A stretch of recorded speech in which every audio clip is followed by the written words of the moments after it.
Hello friends, welcome back to SSC smart classes. बहुत बहुत स्वागत करता हूँ आपका एसएससी स्मार्ट क्लासेस में।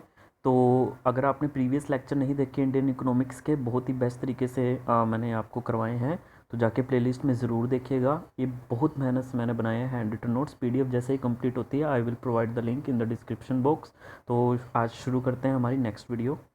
सो आज का हमारा टॉपिक है डिफरेंट लॉज ऑफ इकोनॉमिक्स। ठीक है, इकोनॉमिक्स में अलग अलग जो लॉ दिए गए हैं वो किस किस ने दिए गए हैं उसके बारे में आज हम चर्चा करेंगे। जितने भी इंपॉर्टेंट होंगे सारे मैं आपको बताऊंगा और एग्ज़ाम ओरिएंटेड ही मैं आपको बताऊंगा।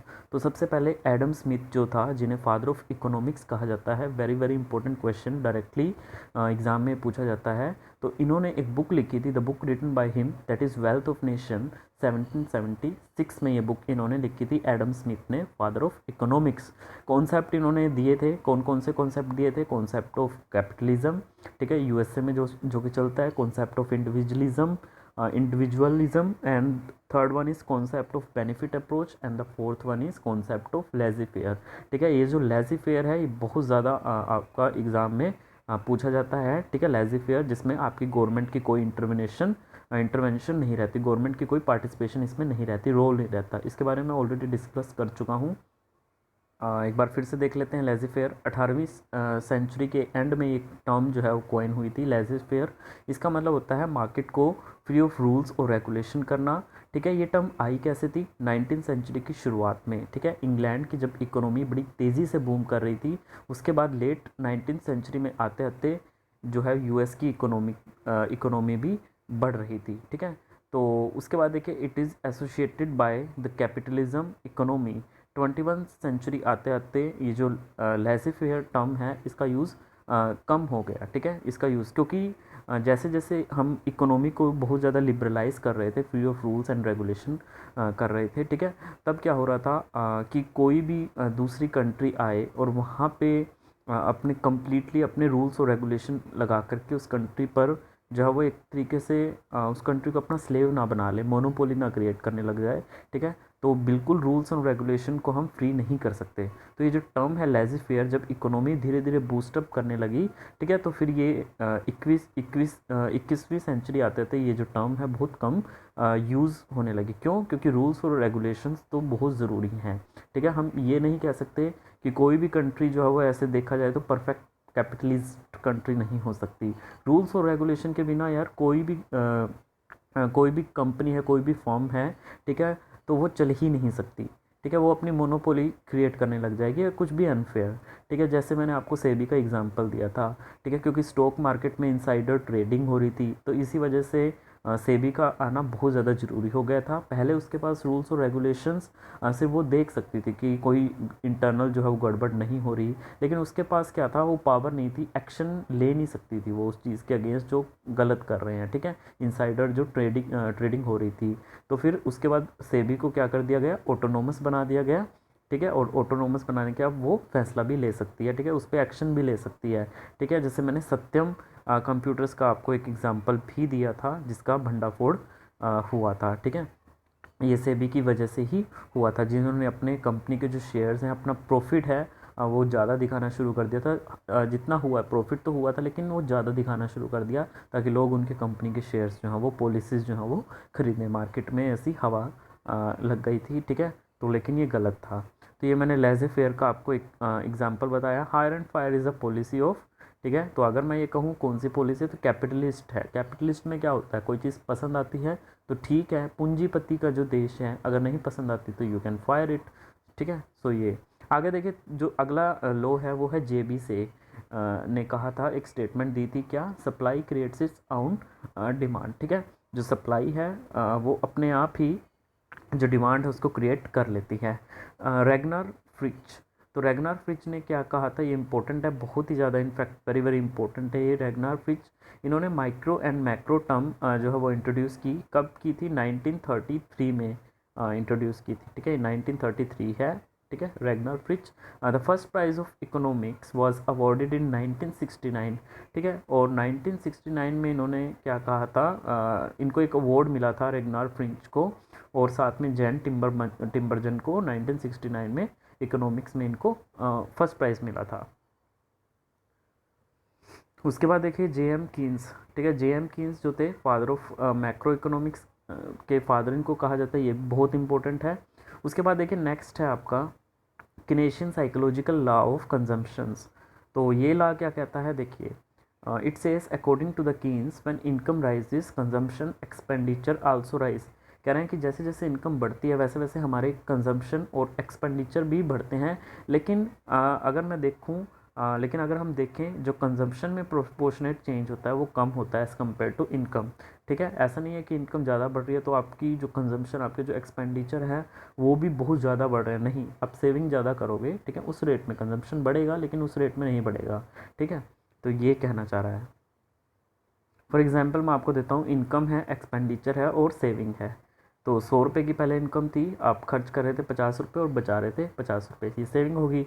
अब आपकी इनकम पूरी 50% बढ़ गई, ठीक है। अगर मैं कहूँ चेंज कितना हुआ, सॉरी 100% का चेंज हो गया पूरा, ठीक है। 100% इनकम बन गई, लेकिन उसके अकॉर्डिंग आपका जो एक्सपेंडिचर है वो कितना बढ़ा, 75। आपका एक्सपेंडिचर कितना, सिर्फ 25 रुपये बढ़ा, ठीक है। वही प्रोपोर्शनेट चेंज नहीं हुआ।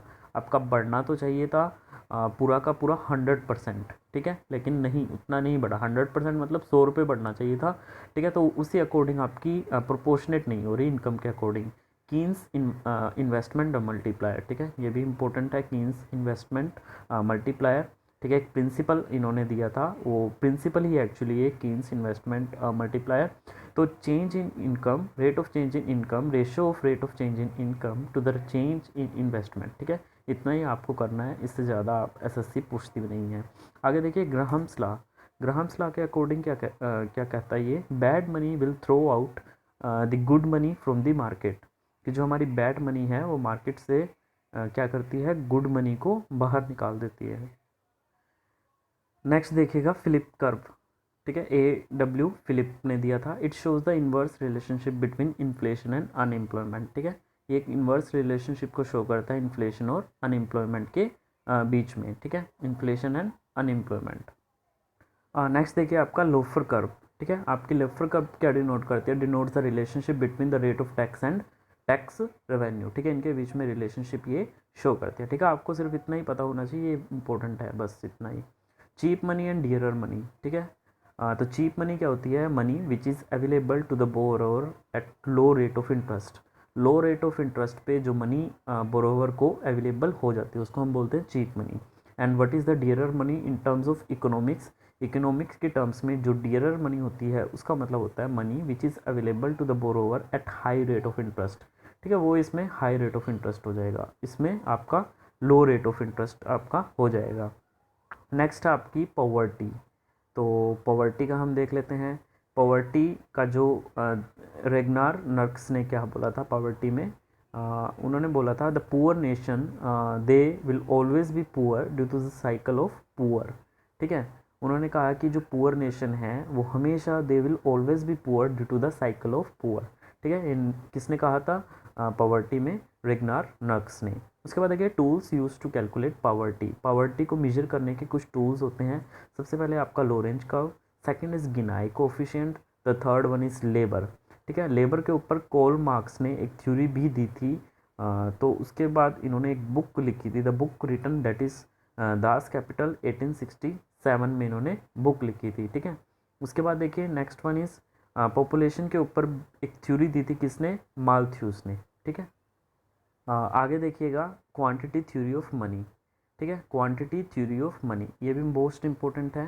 The quantity theory of money किस किसने दी थी, ये मिल्टन फ्राइडमैन ने और इरविंग फिशर ने, ठीक है। इन दोनों ने क्वांटिटी थ्योरी ऑफ मनी के ऊपर थ्योरी दी थी, ठीक है। उसके बाद देखिए कुछ मिसलेनियस टर्म्स हम कर लेते हैं, बहुत ही ज़्यादा इंपॉर्टेंट है आपके लिए। Micro economics and macro economics exam में देखना इससे किस रिलेटेड क्वेश्चन आते हैं वो भी मैं आपको बताऊंगा। देखिए माइक्रो इकोनॉमिक्स क्या होता है, इट स्टडीज़ द इंडिविजुअलिज्म, यानी कि एक इंडिविजुअल के बारे में ये कंसर्न करती है। ये एक होल ऑफ द नेशन के जो मुद्दे होते हैं उसके ऊपर डील नहीं करती। ये एक तरीके से इंडिविजुअल, एक पर्टिकुलर बंदा, एक प्राइवेट बंदा जो अपने बारे में सोचता है उसके बारे में ये स्टडी करती है। जैसे एग्जाम्पल के तौर पर कोई भी कंपनी होगी, फर्म होगी, ठीक है, फर्म और कंपनी वो इंडिविजुअल होगी। लेकिन अगर मैं कहूँ इंडस्ट्री की बात, ठीक है, पेट्रोलियम इंडस्ट्री, ठीक है, क्योंकि पेट्रोलियम इंडस्ट्री जो होगी ना वो एक एग्रीगेट इकोनॉमी कि एक यूनिट है, ठीक है, it studies the aggregate unit of economy, petroleum industry, ठीक है। फिर उसी पेट्रोलियम इंडस्ट्री से आगे जो है वो अलग अलग कंपनीज बनेंगी, ठीक है।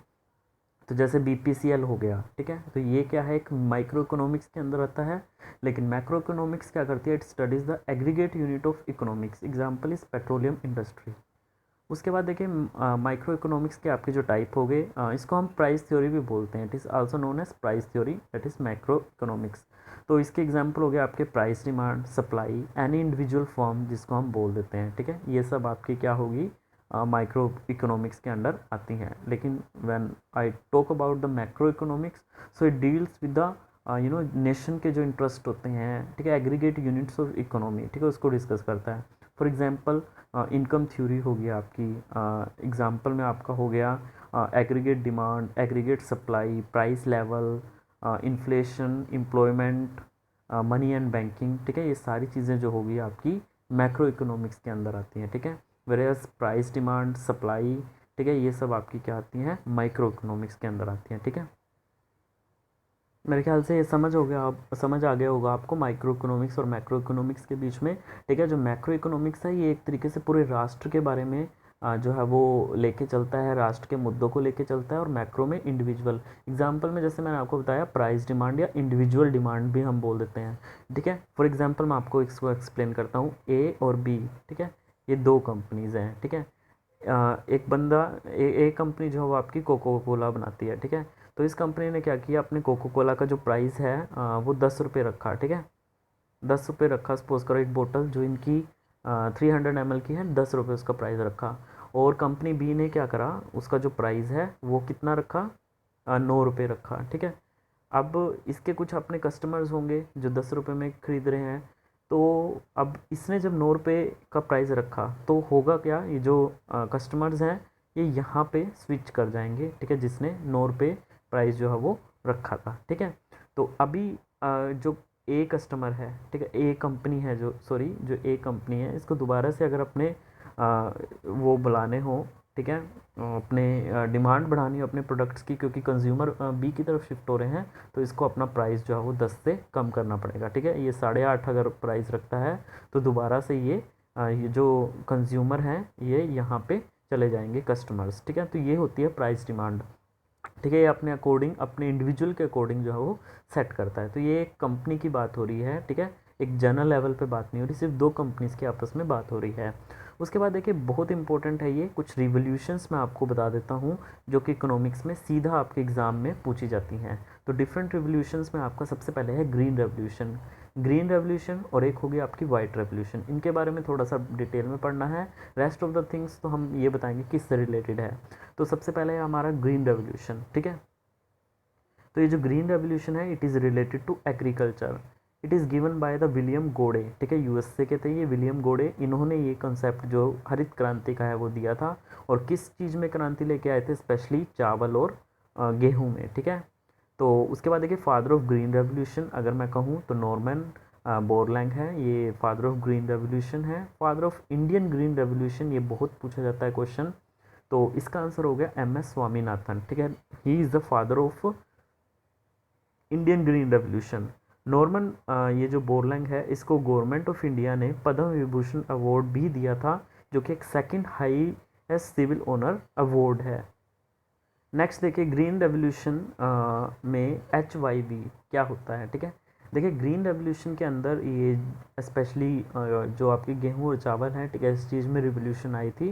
तो ये हाई यील्डिंग वेराइटीज़ जो सीड्स हैं वो प्रोड्यूस किए गए थे, मिरेकल सीड प्रोड्यूस किए गए थे, ठीक है, जिनकी यील्ड बहुत ज़्यादा है, ठीक है, जिनकी मात्रा बहुत ज़्यादा है, झाड़ बहुत अच्छा निकलता है, ठीक है। ये प्लांट जो है वो ऐसे सीड प्लांट किए गए थे जो काफ़ी यील्ड जिनका काफ़ी अच्छा है। आगे देखिएगा वाइट रेवोल्यूशन, ठीक है, 1964 से 65 वाइट रेवोल्यूशन, मिल्क इसमें क्रांति आई थी, मिल्क से रिलेटेड है ये। तो फादर ऑफ वाइट रेवोल्यूशन कौन है, वर्गीस क्यूरियन, ठीक है, he is a Indian. Father of white revolution is Verghese Kurien. Operation flood is related to white revolution, ठीक है, जिसके बाद 1998 में इंडिया जो है जो लार्जेस्ट मिल्क प्रोड्यूसिंग कंट्री बन गया था US को पिछाड़ करके। उसके बाद हम कुछ रिवोल्यूशन पढ़ेंगे जो कि डायरेक्टली रिलेटेड हैं किस प्रोडक्ट से, ठीक है, वही हमें याद करना है। येलो रिवोल्यूशन ऑयल सीड से रिलेटेड है। पिंक रेवोल्यूशन आपका onion and prawns, prawns that is झींगा। रेड रिवोल्यूशन आपका टोमेटो एंड मीट से रिलेटेड है। ब्लू रेवोल्यूशन आपका फिशिंग एंड एक्वाकल्चर से। ब्राउन रेवोल्यूशन आपकी leather production and organic farming से। ब्लैक प्रोडक्शन है, ब्लैक रिवोल्यूशन है आपका पेट्रोलियम प्रोडक्ट से। राउंड रेवोल्यूशन है आपकी पोटैटो से। गोल्डन रेवोल्यूशन है आपकी हॉर्टिकल्चर से। हाँ, एक है आपका गोल्डन फाइबर रेवोल्यूशन, ठीक है, ये ज़रूर ध्यान रखिएगा, इसमें बड़ा कन्फ्यूजन होता है एग्ज़ाम में, यही चीज़ में बच्चे मार खाते हैं। तो जूट इसका आंसर हो गया, गोल्डन फाइबर रिवोल्यूशन। एक सिल्वर रिवोल्यूशन है, एक सिल्वर फाइबर रिवोल्यूशन है। जो आपकी सिल्वर रिवोल्यूशन है ये आपकी एग प्रोडक्शन के लिए है, और सिल्वर फाइबर रिवोल्यूशन है ये आपकी कॉटन से रिलेटेड है, ठीक है। ग्रे रेवोल्यूशन आपकी फर्टिलाइज़र के होगी। इसके अलावा दो और हैं, वो भी देख लेते हैं। एक है आपकी अमृत रिवोल्यूशन, ठीक है। ये जो अमृत रिवोल्यूशन है ये आपका रिवर लिंक प्रोग्राम से रिलेटेड है। There is a river link programme.